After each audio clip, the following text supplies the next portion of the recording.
Pozdravljeni! Danes bomo skušali dobiti odgovor na vprašanje, ali so pri Ferrariju postali nezanimivi za pokrovitelje.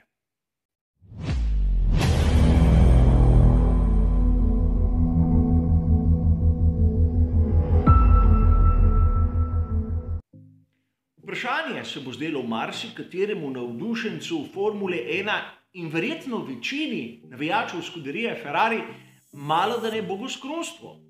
Namreč Ferrari v Formuli 1 je tista najbolj znana ekipa, tista z ogromno privrženci in težko si predstavljamo, da ta ekipa ne bi bila zanimiva za morebitne oglaševalce.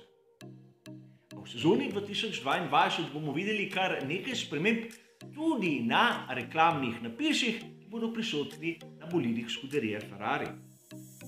In ukolikor bomo malce razmislili o ozadju, bomo videli, da se je tudi verjetno zmanjšal tisti prispevek, ki ga razni oglaševalci namenijo tej športni panogi. A danes se bomo najprej posvetili morebitnemu odhodu enega izmed glavnih pokroviteljev Scuderie Ferrari. Namreč v sezoni 2022 ne bomo videli napisov, ki bodo tako ali drugače vezani na Philip Morris International. Kolikor pogledamo, naprimer, voščilo za novo leto, bomo takoj opazili veliko razliko med fotografijo objavljeno 31.12. na uradni strani Scuderie Ferrari in tistim, s katero so nam voščili srečno novo leto. Opazili ste, da manjka nek napis. In to pomeni, da je pogodba med Scuderio Ferrari in tobačnim pokroviteljem potekla. Nič kaj takega, dogaja se, a izjemno pomembno bo razumeti, kaj se je pravzaprav zgodilo. Namreč Philip Morris International je dolgoletni podpornik Scuderie Ferrari. V bistvu sredi 70. let prejšnjega stoletja so se značitki začeli pojavljati na zaščitnih oblekah voznikov Scuderie Ferrari. In to lahko vidimo na teh razglednicah, kjer naprimer pri Clayu Regazzoniju, pri Nikiju Laudi in naprimer tudi pri Gillesu Villeneuvu opazimo tisto belo polje in rdečo lomljeno črto. Seveda na samih bolidih Scuderie Ferrari še niso bili takrat prisotni njihovi reklamni napisi. A tokom let sredi 80-ih smo lahko videli, da naprimer že v času Nigela Mansella, in govorimo o sezoni 1989, niso bili prisotni samo na njegovi zaščitni obleki, kjer je našitek imel tudi ime voznika, ampak tudi na samem bolidu. Tu na maketi vidimo znan simbol, kjer je tudi napisano ime in razlika v rdeči barvi je tu očitna. Gre seveda za manjše pokroviteljstvo, kajti takrat pri Philip Morrisu so imeli drugo ekipo, katero so podpirali s močjo. In tu mislim, da ni treba izgubljati besed, o kom govorimo.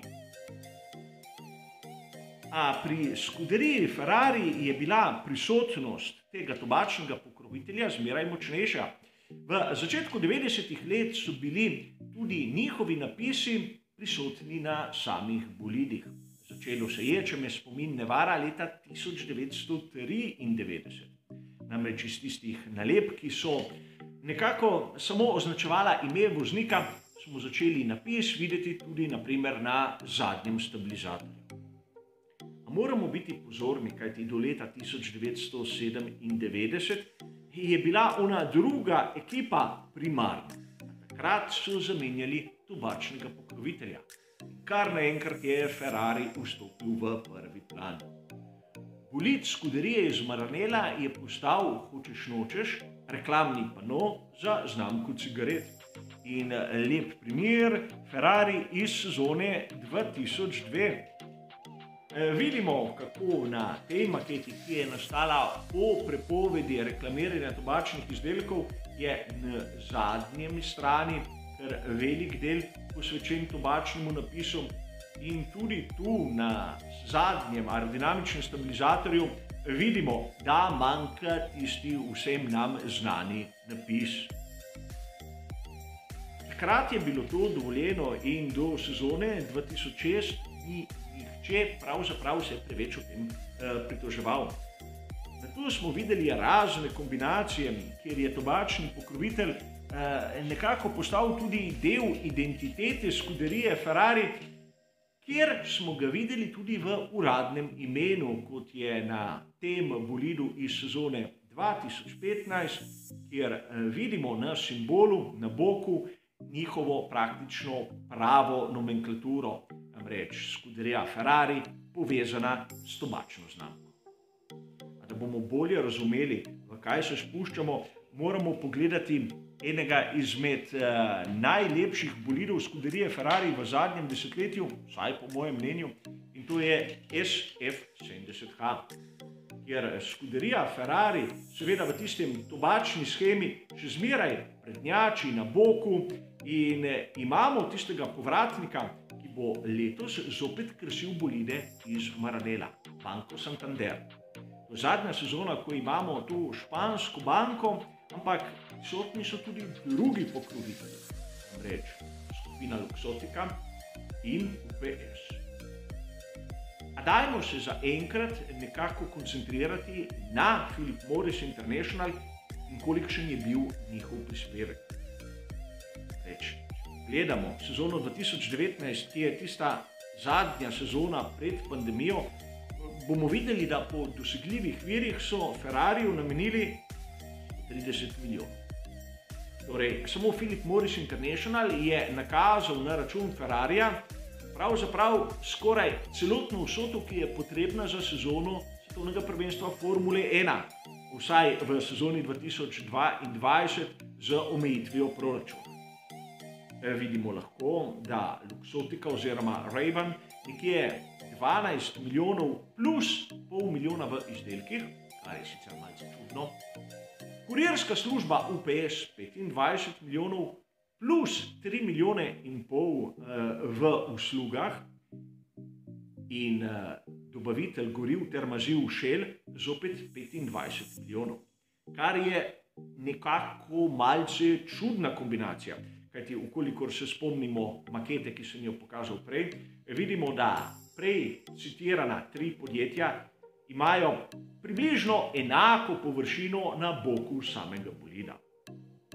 To nam bo služilo v nadaljevanju, kajti, kot ste verjetno razumeli, Philip Morris se vsaj za enkrat umika iz sveta Formule 1. Samo pri McLarenu bomo še imeli morda tobačnega pokrovitelja in kaj bo to pomenilo za Ferrari. Dvomim, da jim bo primanjkovalo denarja v naslednji sezoni, ampak kolikor pogledamo shemo novih pokroviteljev za sezono 2022, vidimo kar nekaj sprememb. Vidimo 4 kategorije pokroviteljev, kjer imamo tudi nekaj zanimivih novih vstopov, kot je Banca Santander. Vidimo tudi podjetje, ki se ukvarja s kriptovalutami. Videli smo odhod znanega kitajskega proizvajalca industrijskih dizelskih motorjev, ki je bil več let prisoten v svetu Formule 1 in tudi na že prej citiranem Ferrariju SF70H je Weichai tu na nosnem delu, a nič kaj takega, gre za minornega pokrovitelja. Vidimo vstop Amazona, ampak ne vidimo tistega pokrovitelja, ki bo svoje ime nekako pripojil Scuderii Ferrari. Ferrari je postal podoben McLarenu, nima glavnega pokrovitelja, kar je seveda vse prej kot zaželena situacija v tem obdobju. Kot smo razumeli tudi pri, naprimer, Luxottici, bomo lahko videli spremembe. Kot sem prej povedal, napis Ray-Ban je bil približno tako velik kot Shell ali UPS, čeprav so nakazali približno polovico manj sredstev. In sedaj vidimo, da je ta znamka nekako v drugem planu, kar se tiče pokroviteljev. In to nam lahko da vedeti, da bodo sredstva namenjena skuderiji Ferrari, vsaj tista, ki jih bodo pridobili iz samih pokroviteljev, bistveno manjša. Razumeti moramo še nekaj. Finančni pravilnik v Formuli 1 omejuje proračun, torej omejuje tisti denar, ki ga lahko porabi za določene aktivnosti, ampak ni omejitev glede denarja, ki ga lahko pridobiš. Pa Formule 1 lahko dela dobiček. A tu v tem primeru vidimo, da se bo ta proračun v bistvu bistveno zmanjšal, kar vsaj v prihodnosti bi znalo biti težavno. Sam verjamem, da bodo pri Ferrariju dobili nove pokrovitelje, ampak če Luxottica oziroma Ray-Ban je v isti skupini pokroviteljev kot osebni sponzor Carlosa Sainza mlajšega, Estrella Galicia, brezalkoholno pivo, vidimo, da bodo tudi pri Luxottici verjetno zmanjšali tista sredstva, ki smo jih ocenili približno na $12 milijonov. In to nam da verjetno vedeti, da so mnogi pokrovitelji začeli zapuščati Ferrari ali zniževati pogodbe. Tudi za vstop, naprimer Banka Santander, sam ocenjujem, da bodo nakazali tam med 20 in 25 milijoni, ne bistveno več, kar bi znalo biti na dolgi rok izjemno nevarno. Videli smo tudi pri novem vodstvu samega Ferrarija, ne skuderije Ferrari, ampak koncerna Ferrari, da so zamenjali tistega glavnega odgovornega za pridobivanje reklamnih sredstev in seveda licenciranje. To se bo lahko pozitivno odrazilo tudi pri skuderiji Ferrari, ampak zmeraj bolj dobivam občutek, da bodo tudi z rahlo temnejšo barvo pri skuderiji Ferrari se nekako ločili od tistega obdobja, kjer je Philip Morris International kraljeval na njihovih bolidih. Sezona 2022 bo nova v marsikaterem pogledu zaradi novega tehničnega pravilnika in verjetno pri skuderiji Ferrari tudi zaradi finančnih aspektov pokroviteljev, ki jih enostavno ne bo več.